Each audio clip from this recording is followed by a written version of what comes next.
The click of the lock echoed in the silent house, a sound that normally wouldn't register, but tonight, it screamed.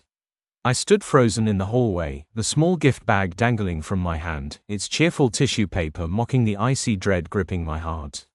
Tonight was our anniversary. 10 years. I'd planned a quiet celebration, just the two of us. A nice dinner, a bottle of her favorite wine, and a small, diamond pendant I'd been saving for. I called her name, my voice a little shaky. No answer. The light under the bedroom door was on. Another click, this one fainter, like a latch. My gut churned. Why was she locking the bedroom door? Gabrielle. I knocked, my voice firmer this time. A beat of silence. Then, a muffled thud, like something falling. My blood ran cold. Gabrielle. I pounded on the door, fear overriding everything. Open the door. The handle rattled, and the door swung inward. Gabrielle stood there, eyes wide with a terror that mirrored my own. But it wasn't directed at me. It was directed at the space behind her. Her face was pale, her lips bloodless. She was wearing a silk robe, hastily tied, and beneath it, nothing. When I saw the discarded men's shirt on the floor, the world tilted on its axis.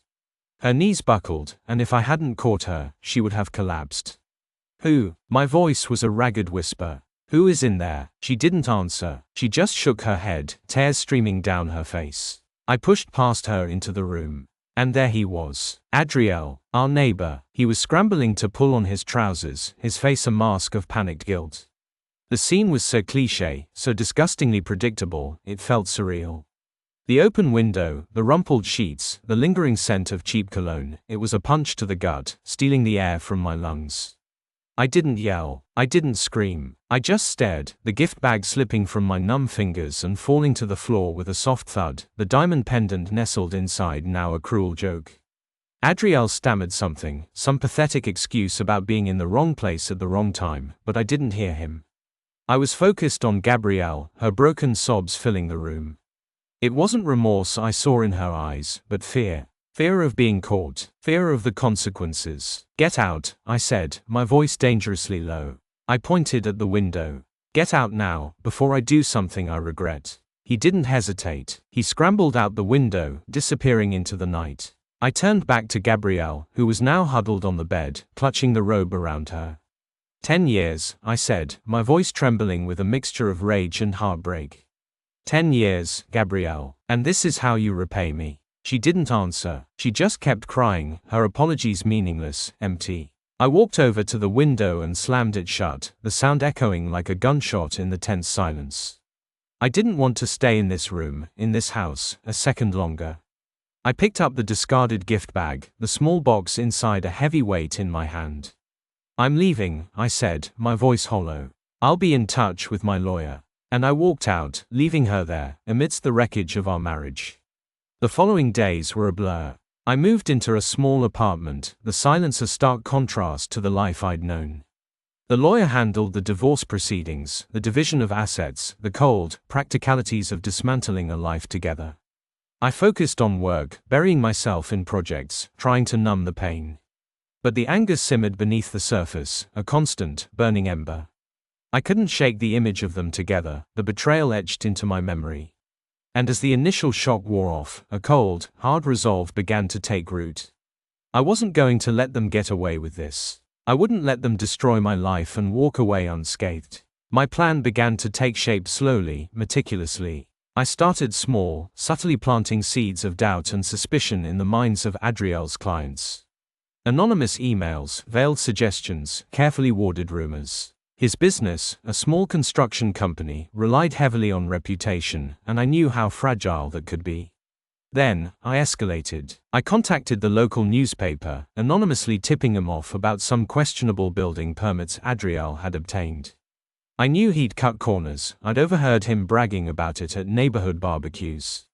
The newspaper, smelling a scandal, launched an investigation. The next blow came during a neighborhood association meeting. I stood up, my voice steady, and recounted a story about finding Adriel's truck parked illegally in a handicapped spot.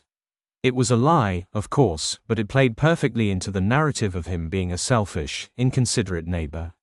The whispers started, the sideways glances, the subtle ostracization. His world was starting to crumble. Gabrielle wasn't spared. I knew her deepest insecurities, her vulnerabilities. I used that knowledge, anonymously sending her messages, reminding her of all the things she hated about herself, all the things she'd confided in me over the years.